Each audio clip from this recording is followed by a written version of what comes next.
Have you ever felt tired before your day even started? Not marathon tired? More like you just opened your eyes and already want a vacation. Here's a strange but honest question. Why does modern life feel so exhausting? This is the most convenient era in human history, yet it feels the most tiring.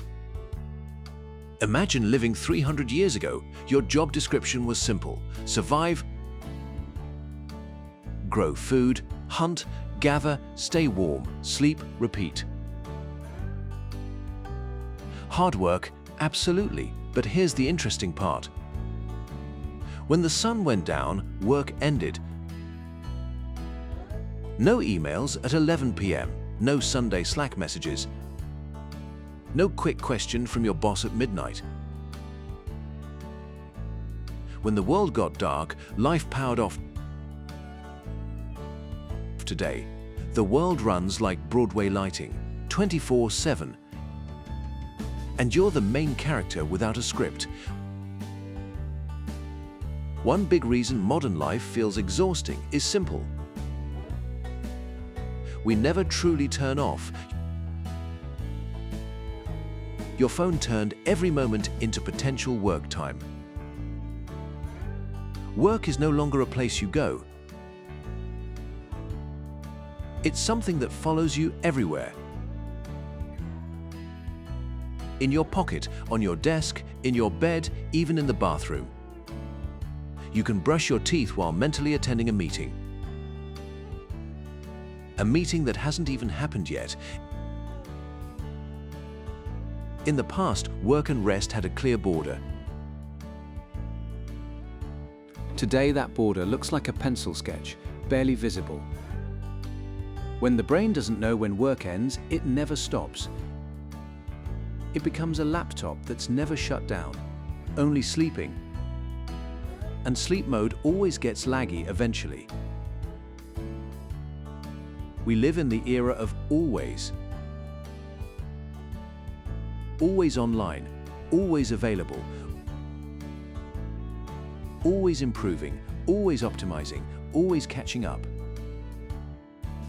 That word always appears suspiciously often. Because humans were never designed for always.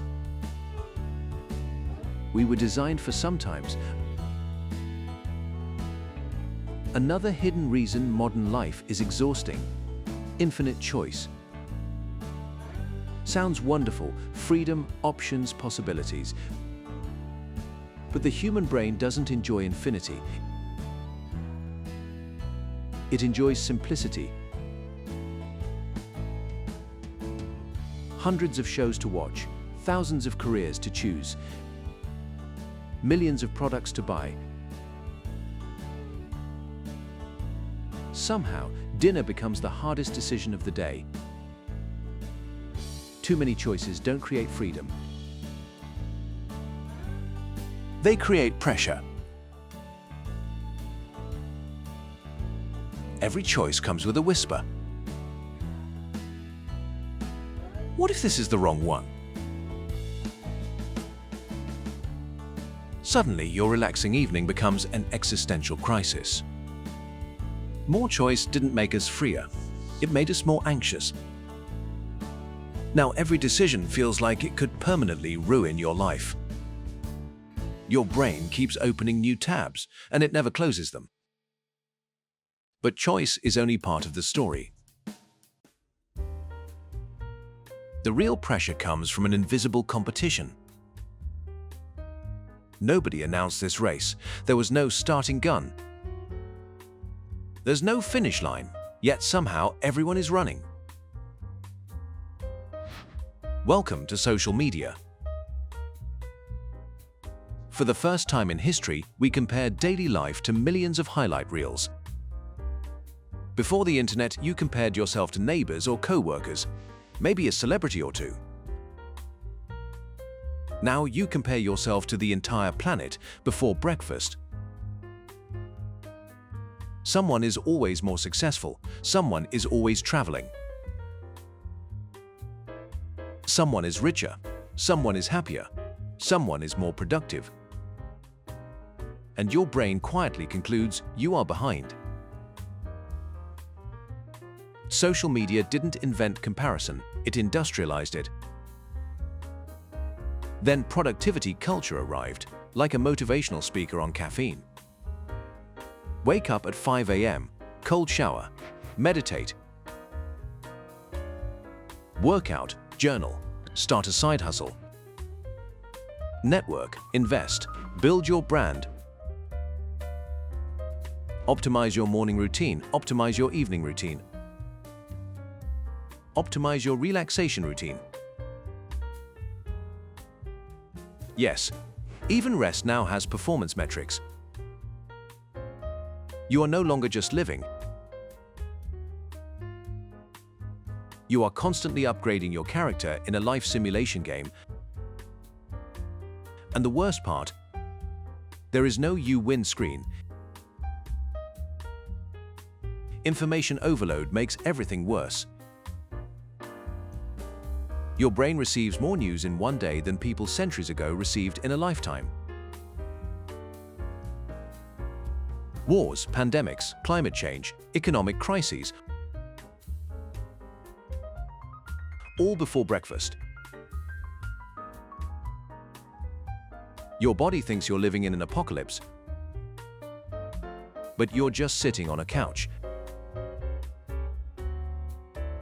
And maybe the most exhausting part of modern life is the feeling of never being enough. Not rich enough, not productive enough, not fit enough, not successful enough, not happy enough. There's always another level, another milestone, another upgrade. Modern life turned existence into a never-ending progress bar. And progress bars are dangerous because they imply there is a finish line. But what if there isn't one? What if the system isn't broken? What if it's just endless? Here's the uncomfortable truth. Life didn't become exhausting because it got harder. It became exhausting because it got faster, and faster feels like falling behind. We are the most comfortable generation in history, and possibly the most mentally overwhelmed. Because comfort removed physical survival and replaced it with psychological survival. You no longer fight lions, you fight notifications. You no longer run from danger, you run from the feeling of being left behind. Maybe the real luxury today isn't money. It isn't status, it isn't productivity. Maybe the real luxury is peace. The ability to be offline, to be slow, to be enough, because the most radical idea in modern life might be this. You don't need to optimize every second. You don't need to win an invisible race. You don't need to keep up with the entire world. Maybe life was never meant to be maximized. Maybe it was meant to be lived. And that leaves us with one final question. Do we really need this much to feel like we're doing enough?